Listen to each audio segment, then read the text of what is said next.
Saya, Pendeta Ronald Daniel, bersama dengan istri saya, Feliani Tenggara.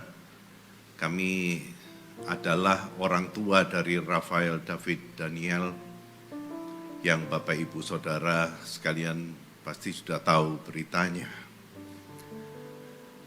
Rafa adalah anak yang manis bagi kami, anak yang sangat menyukakan hati.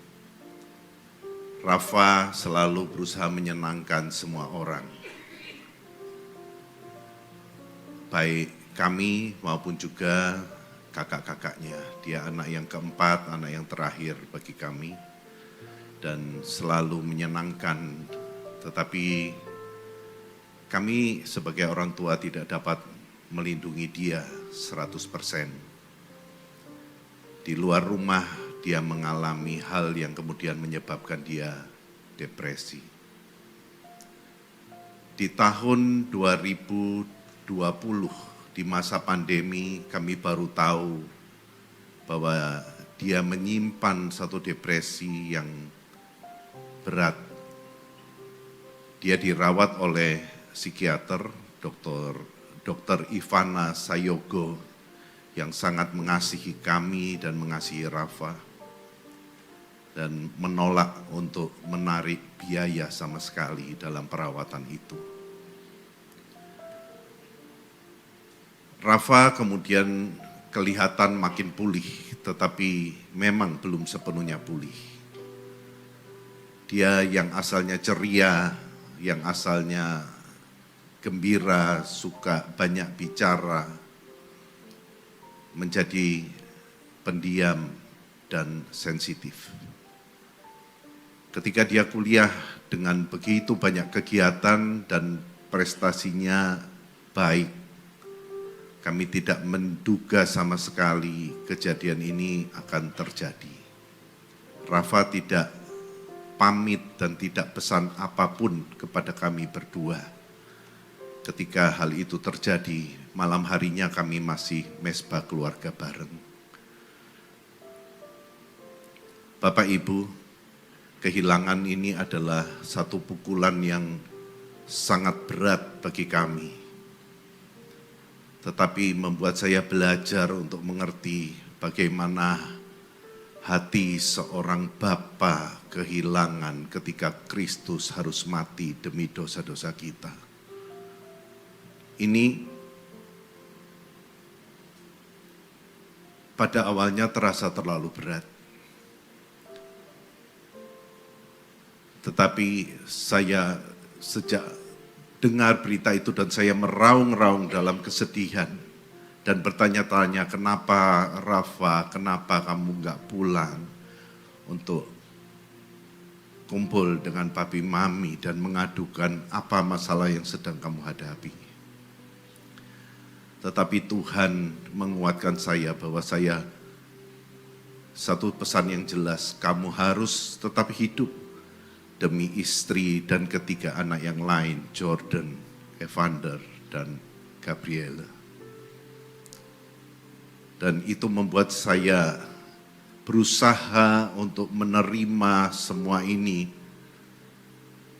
dengan tetap memuji Tuhan. Karena Tuhan itu baik. Tuhan adalah Allah yang amat sangat baik. Apapun yang saya alami tidak sebanding dengan kebaikannya yang begitu besar bagi kami semua. Dan itu tidak pernah merubah bahwa Dia adalah Allah yang maha baik. Itu sebabnya ketika saya mau lihat Rafa untuk terakhir kalinya, saya sempat dilarang dan dicegah oleh teman-teman yang tahu gangguan kesehatan yang sedang saya alami. Tetapi saya bilang enggak, saya harus lihat anak saya. Ketika di ruang diadiasa, di ruang jenazah, akan dimasukkan ke ruang S, saya minta diberi waktu untuk melihat dan ditanyai, "Bapak kuat enggak?" "Saya harus kuat.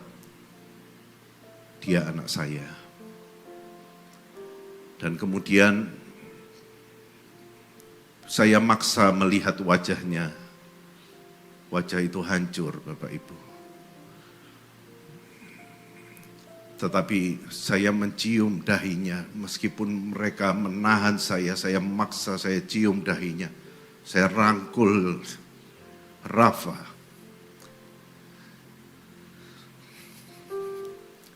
Karena orang tua itu sayang kepada anaknya bukan karena gantengnya, pinternya, atau prestasinya. Tapi karena dia, anak kita.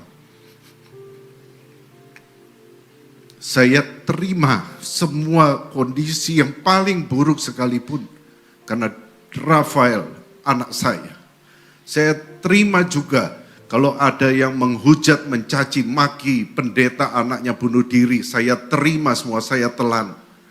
Karena memang Rafa anak saya. Saya mencium wajah yang hancur itu.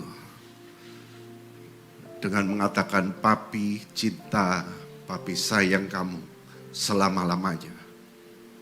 Karena kamu anaknya papi." Satu hal saya minta kepada setiap anak muda yang mungkin melihat apa yang saya katakan siang hari ini.